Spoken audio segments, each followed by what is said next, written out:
বারুইপুরের new Indian মাঠে গত 15 November থেকে 16 ডিসেম্বর পর্যন্ত চলছিল মিলন মেলা। আমি আর মা ডিসেম্বরের ফার্স্ট উইকে গিয়েছিলাম ঘুরতে। মেলায় প্রবেশের জন্য এখানে টিকিট কাটতে হয়।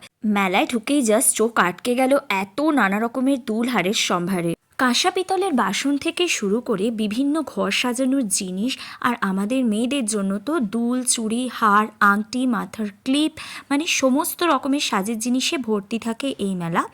এছাড়া ছিল বিভিন্ন জামা কাপড়ের স্টল। বেশ অনেক কিছুই কিনেছিলাম, আমাদের তো মনই ভরছিল না যতই কিনছিলাম। তাছাড়া আমি না ভীষণ ক্লামজি আমি এখানে দুল দেখতে দেখতে হুট করে আমার হাত থেকে দুল পড়ে যায়, আবার দেখো সেটাকে আমি তুলে দিই, আর সেই টাইমেই মা ভিডিওটা করছিল। যাই হোক, কেনাকাটি করে আমরা গেলাম ফুড স্টলে। তো ফুড স্টলে এখানে আমরা পাওভাজি খেলাম, আর খেলাম আইসক্রিম, পাপড়ি চাট, ফিশ ফ্রাই, রিং আলু, আর লাস্টে খেলাম পিঠে পুলি। এই ছিল আমাদের মেলায় ঘোরা। কেমন লাগলো অবশ্যই জানিও। চলো, টাটা, বাই।